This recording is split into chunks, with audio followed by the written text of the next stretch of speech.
美国在苏联解体之后如愿成为了世界霸主，如今虽然霸权出现衰落趋势，但是霸权野心丝毫不减。而想要维持住世界霸权，就需要有足够的军事实力作为支撑。为此，美国不但全球驻军，还维持着11个航母战斗群的海军规模，来支撑自己的霸权愿望。但是养兵向来是花钱的大户，现代社会尤其如此。如今的美国已经欠下34万亿美元巨债，这比美国1年的 GDP 总量都要多。在这种情况下，美国的11个航母战斗群到底是靠什么来养的？美国是一个霸权主义国家，这一点毋庸置疑，甚至美国自己都不屑遮掩。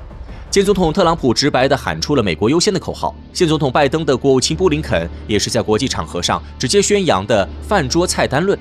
两党的领头人物都这个德行，美国奉行霸权主义这一点显然无可辩驳。然而，霸权不是想想就能有的，需要有足够的实力来支撑。其中经济实力固然重要，但是军事实力才是最不可缺少的部分。苏联在经济上从来都不是美国的对手，但在军事力量上就不一定了。因此，美国想要维持霸权，少不得要对全球进行军事压制。美国也清楚这一点，并长期坚定地执行着军事压制的方针。因此，人们能够看到，美国到处新建海外军事基地，在国内去工业化产能下降的情况下，美国不惜延长舰艇服役时间，也要维持住自己的海军规模。在美国政府的强力坚持下，美国的海军力量一直是无可争议的世界第一，军队也确实强大，可以说战无不胜。虽说伊拉克战争、阿富汗战争被很多人认为是美国的失败，但是这是战略层面上的失败，具体到战斗当中，那美国都是大获全胜，没一场输的。不过自古以来养兵都是花钱的，甚至可以说是烧钱的，尤其是到了现代，军队的装备越来越高精尖，价格更是美丽。就以美国陆军来说，一名士兵的单兵装备价格都要超过1.4万美元。然而步兵在军队当中已经是最不烧钱的兵种了。炮兵的话，不提火炮，一发炮弹便宜的要上千美元，贵的几十万、上百万美元一发的也不是没有。这还是陆军，空军和海军只会更多。空军一架飞机价值上亿美元都是正常，海军舰艇更是烧钱的大户。在海军里算是便宜货的驱逐舰，造价也已经达到30到35亿美元。除了造价，日常训练当中的燃油弹药消耗也不是一个小数目，而且这些金贵的装备，日常的维护保养也都是一笔不小的开销。据估算，美国的尼米兹级航母每年的维护费用就要有1到2亿美元，光是航母，美国海军就养了11艘。美国每年要在军队上花钱数量之巨，可想而知。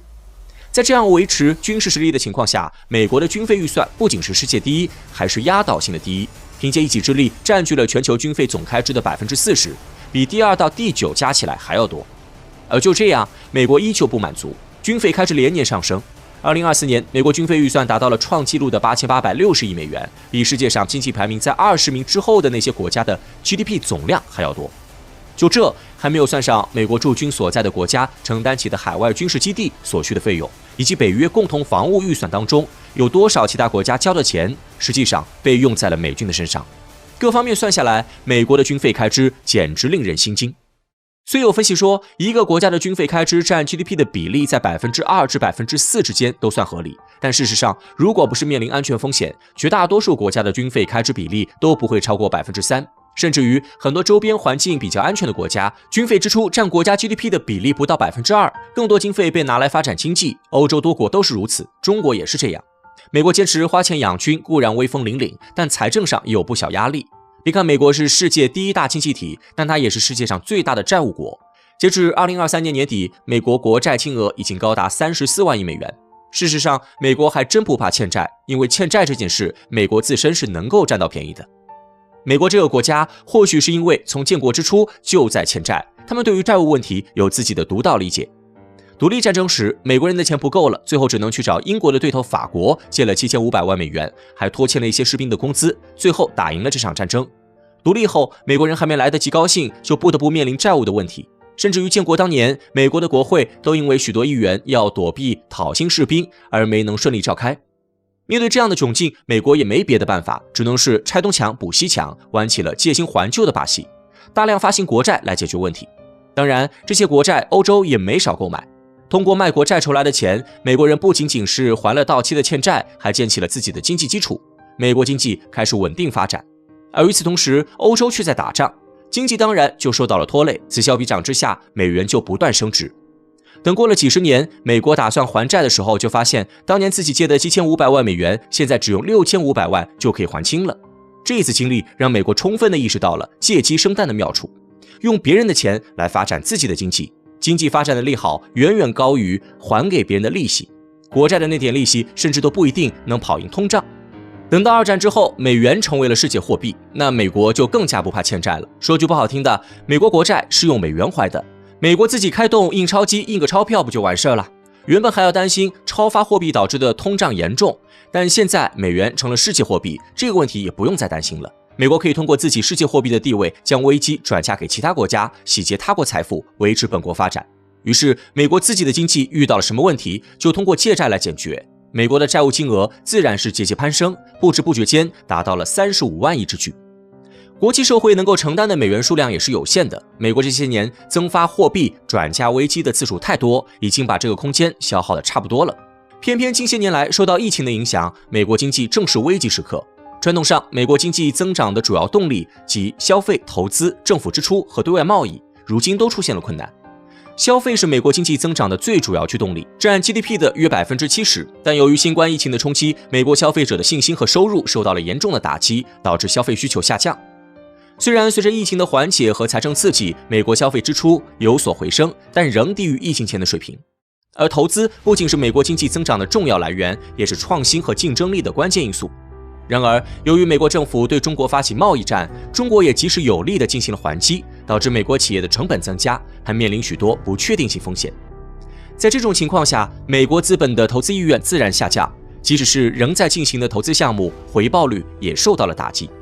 政府支出更不必说，它对美国经济的意义不只在于拉动增长，更加关键的是，这是美国政府应对危机的主要手段。然而，如同前面所提到的那样，美国政府多年来太过于习惯借债发展，发行的国债金额连年攀升，现在已经到了危机边缘。再继续发债，万一通胀过头，美元或许就要撑不住了。如果美元贬值，必将影响美元的国际信誉，甚至可能会失去国际货币的地位。